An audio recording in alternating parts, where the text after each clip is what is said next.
구약 성경의 마지막인 말라기가 끝나고 신약 성경을 시작하는 첫 성경 말씀 마태복음 1장 1절 말씀이죠. 그 말씀이 아브라함과 다윗의 자손 예수 그리스도의 계보라라는 말씀으로 신약 성경의 첫 절이 그렇게 시작합니다. 그래서 신약 성경을 이렇게 처음 시작하면서 첫 말이 예수 그리스도의 그 족보, 그 계보를 소개하는 말씀으로 시작하고 있어요. 근데 그 말씀을 보면 예수님의 그 족보를 설명하기 전에 맨 앞에, 그것도 신약 맨 첫 구절에 아브라함과 다윗을 먼저 소개하고 있어요. 그 이유가 뭘까 이렇게 생각도 해보고 찾아보면 이유를 알 수 있는데, 그 말은 성경책에 이렇게 신약 성경을 시작하는 가장 첫 구절에 아브라함과 다윗을 써놓은 그 이유는 우리가 아브라함과 다윗을 연구하고 배우고 알아서 아브라함과 다윗의 인생을 본받아야 될 너무나도 중요한 이유들이 있다는 거예요.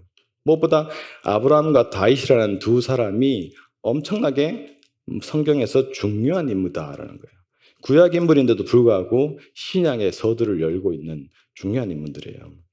여러분, 유대인들은 예수님을 인정하지 않아요. 부인합니다. 그래서 예수님을 인정하지 않는 유대인들에게는 이스라엘 역사 가운데 가장 중요한 인물을 꼽으라면 단연코 모세예요. 근데 기독교에서는 예수님을 메시아로 구세주로 인정하기 때문에 기독교에서 봤을 때 이스라엘 역사에서 가장 중요한 인물은 아브라함과 다윗입니다. 그래서 이 구약 시대의 인물들을 가지고 누가 정말 중요하냐라는 걸 어떤 중요도를 선택할 때 있어가지고 어떤 그 사람의 업적을 보고 하지 않습니다. 유대인들은 모세의 업적을 보고 가장 중요한 인물로 꼽는데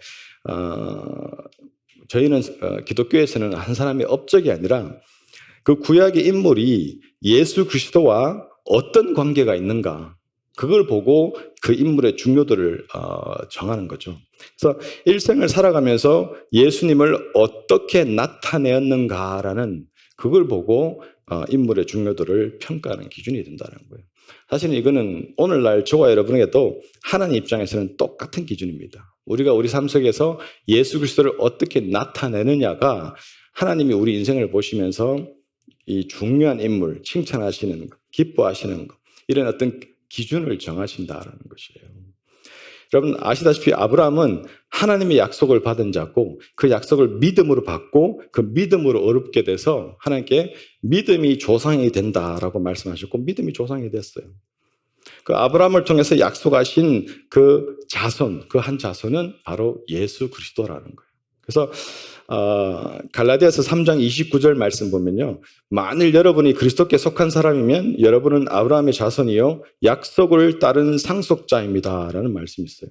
예수님을 믿는 모든 사람들이 혈통으로는 아니지만 믿음으로, 영적으로, 영적인 혈통으로는 아브라함의 자손이다 라는 말씀을 하고 있어요.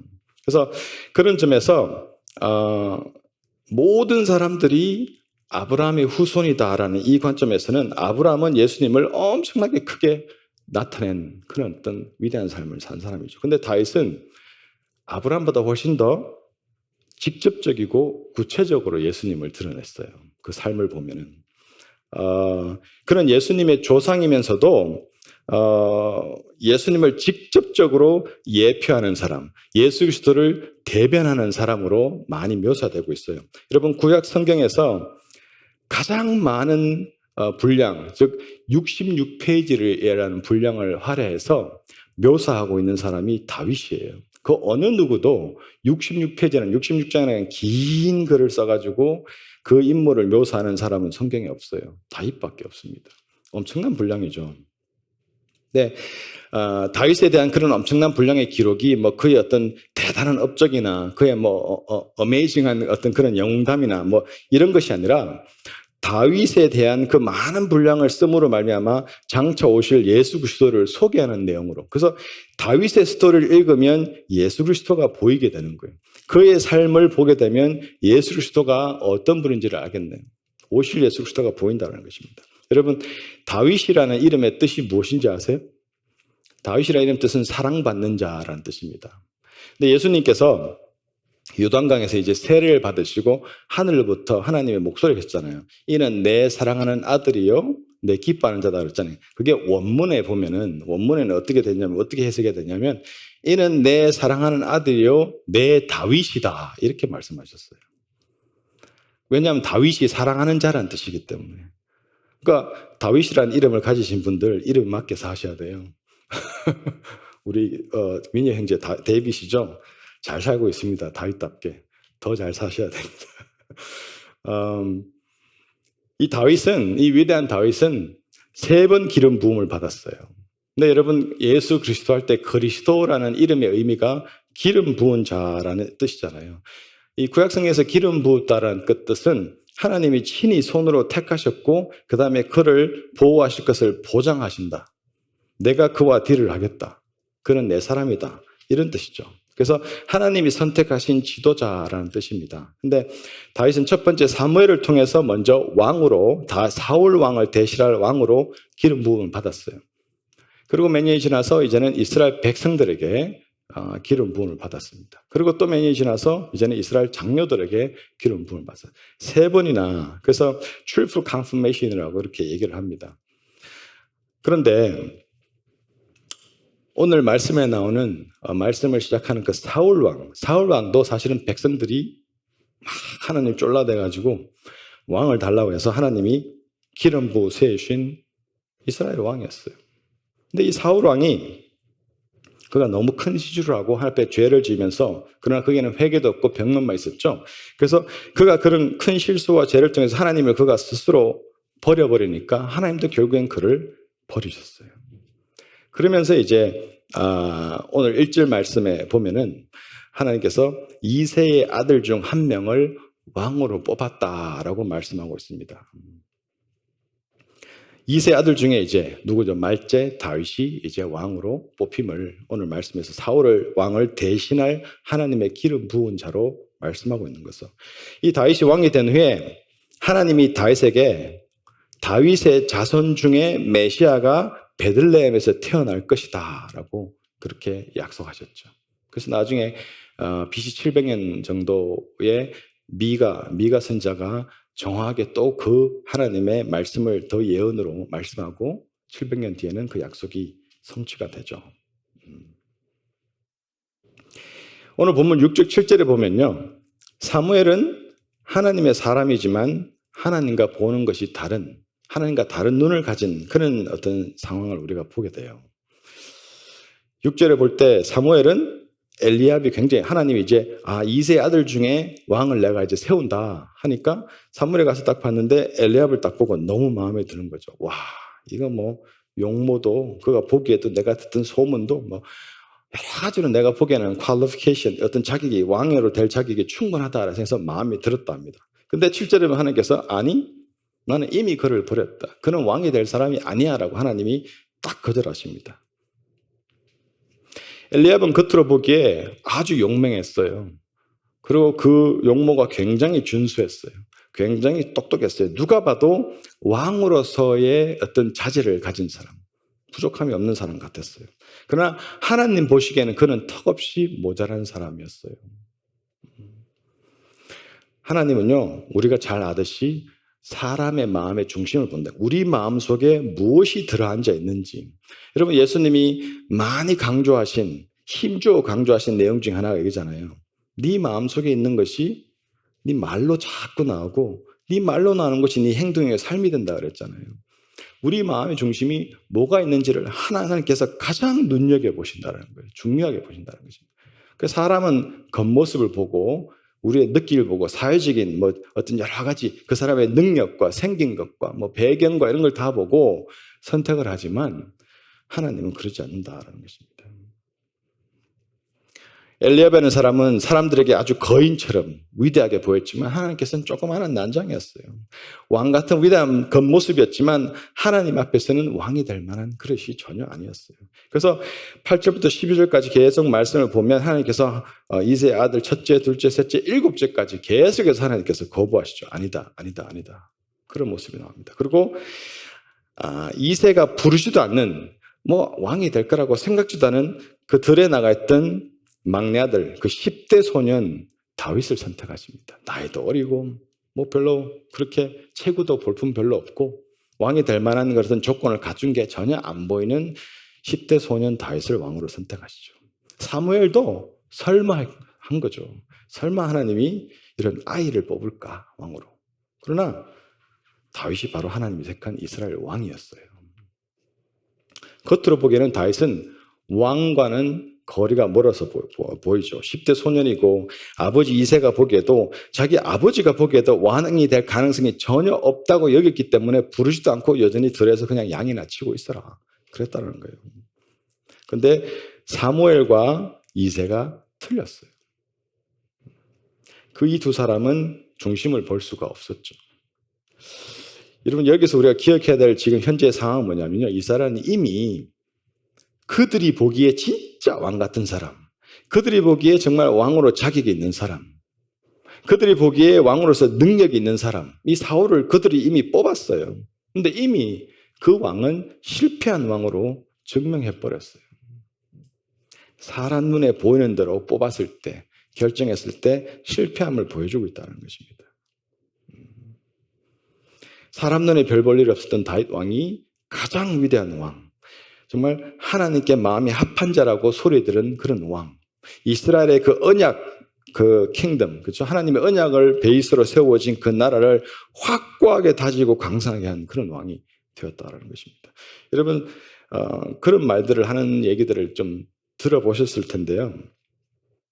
뭐 예를 들어 뭐 워렌 버핏이나 뭐 빌 게이츠나 뭐 일론 머스크나 뭐 이런 사람들이 예수님께 미쳐서 예수님을 열심히 믿었으면 세상이 완전히 달랐을 거다. 얼마나 위대한 일을 했지 않을까, 저 사람들이. 그런 말들을 많이 해요, 사실은.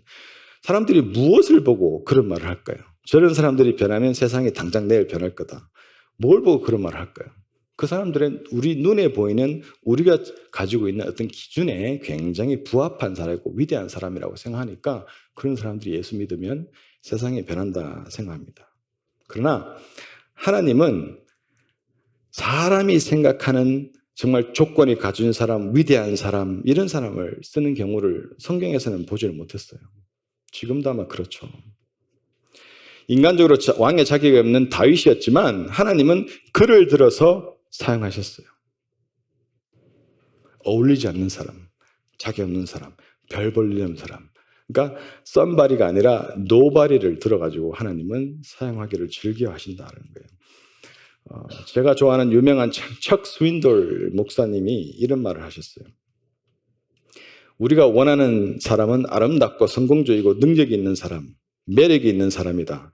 우리가 인정하지는 않지만 표면적인 것이 우리를 감동시키고 매료시키지만 하나님은 그렇게 선택하지 않는다. 하나님은 아무것도 아닌 사람, 노바리를 위대한 인물, 썸바리로 변화시키신다. 또 그 과정이 바로 다윗의 이야기다. 너무나도 공감이 가는 말씀을 했어요. 여러분 생각해 보십시오. 사막으로 쫓겨나서 그 사막 한 뒤쪽에서 이렇게 양을 치던 양치기 모세를 사용하셔서 그 당대에 초강되고 있던 이집트를 굴복시킵니다. 모세는 철저하게 노발이었어요. 여러분 가난하고 무식하고 정말 별 볼 일 없던 베드로, 뭐 야고보, 요한 이런 사람들을 통해서 서양 문명을 완전히 변화시켜버리고 그 서양 문명이 세상을 영향을 끼치잖아요.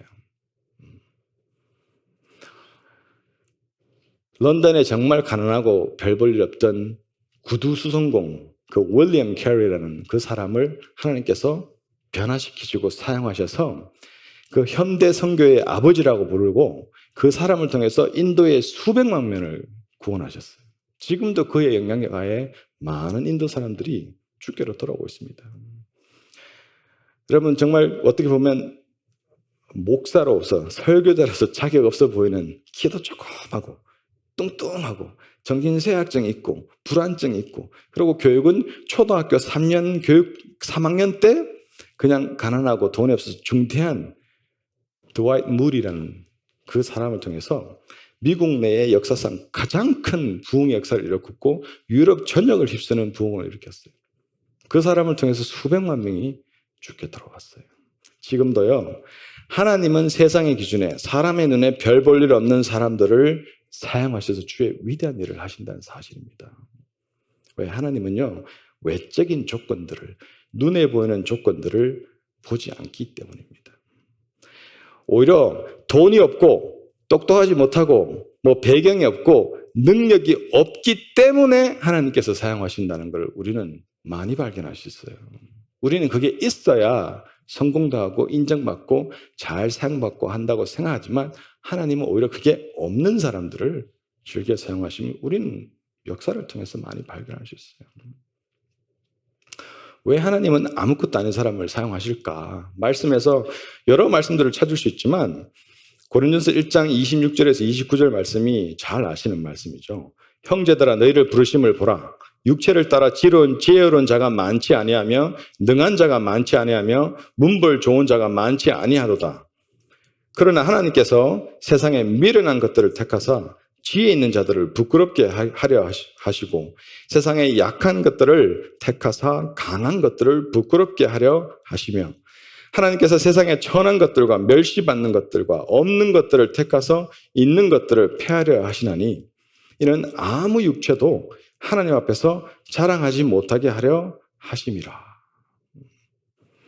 여러분 지혜가 많고 학벌이 좋고 능력 많고 집안 배경이 좋고 좀 어떤 성공의 조건을 다 갖춘 사람이 크게 성공하면 그 영광이 보통 자기한테 돌아가요. 근데 오늘 말씀을 보면 약하고 미련하고 가진 것 없고 가난하고 별 벌리는 사람이 크게 성공하면 자기가 육체적으로 내세울 게 아무것도 없으니까 자연스럽게 하나님께 영광 돌릴 수밖에 없다는 거예요. 하나님은 이렇듯 아무것도 아닌 사람을 사용하시기를 즐겨 하십니다. 그런데 그렇다고 아무것도 안 하고 있으면 하나님이 사용하실까? 당연히 아니죠. 별 볼일 없는 사람이지만 아무것도 안 하는 사람은 사용하지 않습니다. 여러분 사람들의 눈에 다윗은 별 볼일 없는 사람이었어요. 그러나 그의 마음에는 10대 소년부터 그의 마음에는 강력하고 확고한 마음의 어떤 중심이 있었어요. 그 중심이 무언가 잠시 살펴보고자 합니다. 첫째, 다윗의 마음의 중심에는 하나님과 친밀한 영적인 관계가 있었어요. 이것이 그에게 가장 중요했습니다. 그가 어떤 죄 가운데 있었을 때, 하나님 앞에 실수를 했을 때, 어려운 가운데 있었을 때 눈물로 부르짖어 정말 전 존재를 걸어 하나님께 기도했던 내용 중에 어뜸이 뭐였어요? 하나님, 제 왕국도 가져가셔도 되고 제 가진 모든 것 다 가져도 되지만 뭔만은 안 된다고 그랬어요? 주의 성령만은 안 된다고 그랬어요. 그 하나님과의 그 영적인 친밀한 그 교제, 그거 놓치는 것에 더 이상 그에겐 두려움이 없었어요. 가장 그 모든 상황 속에서 이미 그가 죄 짓고 실수한 상황 속에서라도 하나님을 향한 위대한 생각, 하나님을 향한 열심, 어떻게 하면 더 하나님을 더 잘 예배할까? 어떻게 하면 하나님을 더 잘 섬길까? 어떻게 하면 하나님 뜻대로 이 나라를 치리할까? 어떻게 하면 하나님 뜻을 받아서 이 백성들을 잘 다스릴까? 어떻게 하면 이 나라 가운데 하나님의 말씀이 이 나라를 지배할까? 온갖 그런 고민으로 가득 찼던 사람이에요. 그래서 하나님과의 친밀함을 그가 엄청나게 추구했던 사람이죠. 이 사실을 가장 단적으로 말해주는 성경의 내용이 뭐예요? 성경 말씀은 다윗을 가리켜서 하나님의 마음에 합한 사람이라고 2번이나 얘기했어요. 성경의 어느 인물도 하나님의 마음에 합한 사람이라고 칭함받은 사람은 없어요. 다윗밖에는. 다윗의 마음의 중심에는 항상 하나님께서 계셨기 때문이에요. 저와 여러분 우리의 마음에도 항상 하나님이 중심이 되어 있습니다. 하나님으로 판단하고 하나님으로 생각하고 하나님으로 결정하고 하나님이 우리 마음 안에 계셔도 그래도 부족한 우리들이 실수하고 쓰러지지만 하나님을 계속 중심에 모실 때 주를 향한 그 열정과 위대한 생각이 멈추지 않는 삶을 살게 된다는 거예요. 하나님이 내 모든 것의 기준이 되는 다윗이 이런 삶을 살았습니다. 저와 여러분도 그런 삶을 살아야 되는 것입니다. 둘째로 다윗의 마음의 중심에는 겸손이 있었어요. 다윗이 왕으로 기름 부음 받았을 때 그가 무슨 행동을 했어요? 그가 갑자기 명함을 바꿨어요. 나 양치기 목동했는데 왕이 됐네? 그래서 갑자기 목동에서 왕이 될 사람이라는 명함을 딱 파가지고 사람들한테 막 나눠줘서 나 이제 왕이 될 사람이야. 그렇게 했나요? 아니요. 왕으로 기름 부음 받고 그가 가장 먼저 한 행동은 뭐냐면 다시 양치기의 일상으로 돌아갔어요. 그냥 양치기로 돌아갔어요. 그가 막 이제 나는 왕이 될 거니까 이래가지고 뭐 딴 거 다 정리정돈하고 이제 왕 될 준비를 하겠다. 전혀 그러지 않았다는 거예요. 얼마나 위대한 겸손의 모습이에요. 기름 부음 받았지만 하나님의 때를 기다리는, 하나님이 그를 왕으로 세우실 때까지 자기 본분에, 주어진 본분에 최선을 다하는 모습. 이게 겸손이죠. 우리 마음에도, 저와 여러분의 마음에도 이런 겸손의 모습이 있는지 성찰해 보아야 될 것입니다. 셋째로 다윗의 마음의 중심에는 믿음의 용기가 가득했어요. 마치 영화의 한 장면처럼 굉장히 익살행하게 되는 게 다윗과 골리앗의 싸움이죠. 다윗은요, 자신이 믿는 하나님, 자신이 믿는 그 하나님 말씀, 그 자기가 믿는 것에는 자기의 그 지정의를 동원, 전 존재를 동원한 그 행동으로 보일 수 있는 용기가 있었어요. 뭐 타협하고 뭐 뒤로 물러서고 그러잖아요. 그에겐요, 그 골리앗을 만났을 때 전쟁터에 나가 있는 형들한테 밥 갖다 주라 그러죠. 나갔다가 골리앗이 이스라엘 군대를 막 정말 모욕하고 있는 거 보고 의의 분을 바라죠. 이 할례 받지 않은 인간들이 어디 지금 하나님 군대를 모욕하나. 막 조그만 어린애가 막 분에 가득 찼어요. 그게 뭐라 했어요? 니는 칼과 단창을 하지만 나는 네가 모욕하는 하나님 이름으로 네한테 간다. 그러니까 뭐 골리앗 보기에는 너무 하찮고 어이가 없는데도 그의 지정의를 동원한 그 믿음의 용기가 하나님을 모욕하던 골리앗, 하나님의 백성들을 모욕하던 골리앗을 쓰러뜨린 거죠. 엄청난 믿음의 용기고 그 믿음의 용기의 결과는 대단한 결과였어요. 다윗은요, 하나님이 어떤 식으로든 모욕당하는 것을 감아보고 있지 못하는 그런 사람이었어요.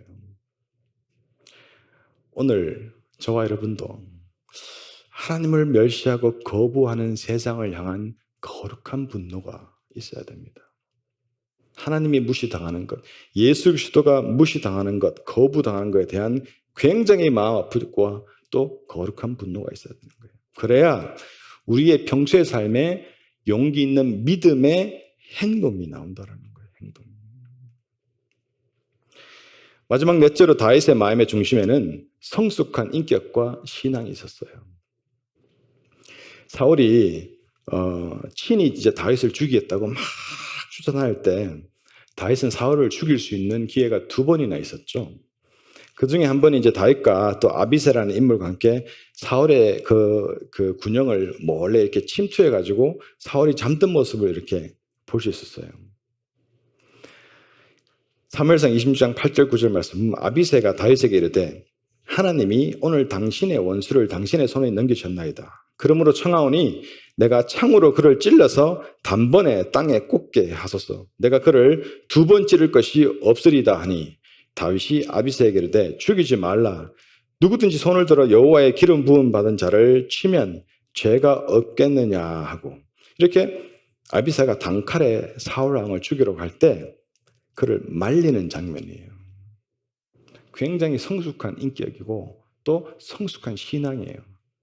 하나님이 친히 기름 부은 자를 내 손으로, 내 판단에, 내 시간에 어떻게 하지 않네. 그건 하나님께 달린 일이다. 자기가 스스로 빨리 왕이 되려고 했으면, 내가 기름 부은 반지가 지금 몇 년이 지났는데 그럼 내가 왕이 되려고 하는 마음이 있으면 바로 죽였을 거예요. 기회 될 때. 그리고 자기가 왕으로 기름 부음 받았으니 그 클레임에서 왕이 됐겠죠. 그러나 다윗은 그러지 않았어요. 사무엘상 9장 11절 말씀, 또 가라되 여호와께서 사시거니와 여호와께서 그를 치시리니 혹 죽을 날이 이르거나 혹 전장에 들어가서 망하리라. 내가 손을 들어 여호와의 기름 부음 받은 자를 치는 것을 여호와께서 금하시느니라. 스스로 왕이 되는 것이 아니라 하나님께서 세우시고 주신다는 것을 알고 인정한 모습, 얼마나 성숙한 인격과 신앙입니까?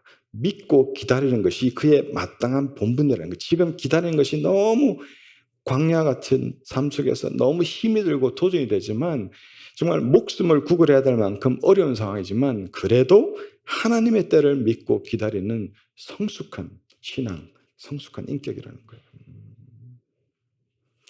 우리는 다윗의 경우라면 어떻게 했을까라는 것을 생각해 보면서 우리 자신을 한번 성찰해 봐야 될 것입니다. 말씀을 결론 짓습니다. 여러분, 어떻게 다윗처럼 예수님을 선명하게 드러낸 그런 삶을 우리가 살 수 있을까라는 것입니다. 그런 질문을 해보아야 될 것입니다. 어떻게 하면 내가 다윗처럼 하나님 마음에 합한 사람이 될 수 있을까? 그것이 마음의 소원이 되어야 될 것입니다. 기도해야 될 것입니다. 하나님, 오늘 하루에 내 삶의 계획이, 의도가, 내 노력이, 내 오늘 하루의 삶의 걸음이 하나님 마음에 합한 것이십니까? 하나님, 내 마음의 묵상이, 내 입술에 이 말들이 하나님께 연락되는 것입니까? 다윗은 끊임없이 이걸 물었어요. 시편도 쓰지 않았습니까? 우리는 다윗과 같이 그와 같은 마음의 중심을 간절히 원하면서 그걸 달라고 기도해야 돼요. 다윗처럼 하나님, 저도 하나님과 정말 친밀한 영적인 관계가 내 삶의 가장 중요한 것, 그걸 위해서 무엇이라도 내가 포기할 수 있는 사람, 정말 다윗처럼 겸손하고 믿음의 용기가 있고 정말 성숙한 인격과 신앙의 그런 사람 되기를 간절히 참 바라면서 하나님께 기도하는 삶이 있어야 될 것입니다. 여러분, 이젠 잘 아시겠지만 세상을 살다 보면 사람이 언제 내 마음의 중심에 뭐가 있는지를 발견하게 됩니까? 사람이 고난당하고 어려움 당할 때, 어쩌면 삶의 바닥을 칠 때 내 마음의 중심에 뭐가 있는지를 알게 돼요. 깨닫게 돼요. 여러분, 하나님 사무엘을 통해서 다윗에 기름 부어줬는데 하나님께서 바로 이어서 왕으로 세우지 않고 다윗이 세 번 기름 부음 받는 동안 최소 15년이라는 시간이 필요했어요. 15년 동안 말로 못할 고생을 하고 다녔죠. 왕으로 기름 부은 자라는 사실을 믿기지 않을 만큼. 그동안 그가 어디 대단한 선생 밑에서 편안하게 어떤 왕이 될 수업을 받고 훈련을 받는 게 아니라는 거예요. 15년이라는 시간 동안 그는 말로 못할 엄청난 위협을, 목숨을 정말 부지해 가면서 이 이스라엘 주변의 모든 광야와 모든 숲은 다 헤집고 다녔어요. 정말 왕으로서 이스라엘의 구석구석을 다 알게 될 만큼 그렇게 참 쉽지 않은 광야의 시간을 다녔어요. 또한 억울한 누명을 쓰고 사울 왕권에 쫓겨났던 400명의 사람들을 아둘람 동굴에서 만났죠. 그 400명을 돌아보고 치유하고 그들을 이끌고 받으면서 할 때 나중에 이 400명이 다윗 왕궁의 중요한 인물들로 요직의 지도자들이 됩니다. 하나님은요, 그 시대에 별 볼 일 없던 사람, 그 시대에 정말 버림받은 사람들, 배신당한 사람들을 모아서 다윗 공동체를 만드시고 다윗 왕을 세우는 밑거름을 만드셨어요. 여러분, 다윗이 받았던 그 고통과 시험은 마치 그의 광야에서의 시험과 고통은 마치 예수 그리스도께서 공생을 시작하시면서 기름 부음 받으셨지만 승천하실 때까지 무수한 시험과 고난을 받은 모습과 굉장히 닮았다는 것입니다. 이런 면에서 다윗은 또 직접적으로 예수 그리스도를 드러내는 그런 인물입니다. 그가 노바리로 아무로 알아주지 않고 누구도 신경 쓰지 않던 그 목동으로서의 생활 가운데 그의 마음의 중심은 늘 하나님께로 향했어요. 우리가 읽는 많은 시편의 주옥 같은 그 시편의 말씀이 그가 목동의 시절 때 썼다라는 거예요. 제가 그곳을 가서 한 반나절 시간을 보내면서 앉아서 다윗이 여기서 어떻게 하나님을 만났을까? 근데 정말 지루하고 따분하고 할 게 없는, 정말 있으면 인생이 정말 무의미해질 만한 그런 환경이더라고요. 근데 그는 거기서 끊임없이 하나님을 찾았고 마음의 중심을 하나님을 모셨고 하나님을 향한 위대한 생각을 거기서 만들어 갔어요. 그리고 하나님께서 그를 왕으로 세우시고 난 다음에 15년이라는 그 험악한 광야 시간 동안 그 마음의 중심이 하나님부터 이제 떠나지 않도록 확고하게 못을 박으신 거예요. 다윗을 통해서. 그는 위기 올 때마다 자신의 연약함을 볼 때마다 정말 하나님의 이름으로 맞서서 싸웠어요. 주의 이름으로 나아갔어요. 하나님이 그의 아버지고 하나님이 그의 교사고 하나님의 그의 바람막이가 되고 하나님이 그게 공급자가 되시고 하나님께서 그에게는 모든 것이었습니다. 우리 삶에 고난을 당하고 어려움을 당하고 아픔을 당할 때 그곳이 광야의 시간인데 그 시간에 하나님께서는 우리의 마음의 중심을 이제 바로 세우신다는 사실을 우리가 기억해야 돼요. 중심에 있어야 될 것을 세우신다는 거예요. 그때 우리가 광야의 시간을 잘 통과할 때 우리 마음의 중심에 하나님께서 기뻐하시는 이 다윗과 같은 중심으로 우리 마음이 세워진다라는 것입니다. 여러분, 평안한 환경 속에서는 절대 마음의 중심을 깨달을 수 없어요. 주님께서 허락하시는 여러 도전과 고난의 시간들, 그게 육신의 아픔과 병이든 재정의 문제든 관계의 문제든 여러 가지 미국에서의 어떤 신분의 문제든 아니면 사업의 직장의 문제든 우리 삶을 여러 가지로 어렵게 하고 목을 조여는 이슈들이 있을 수 있어요.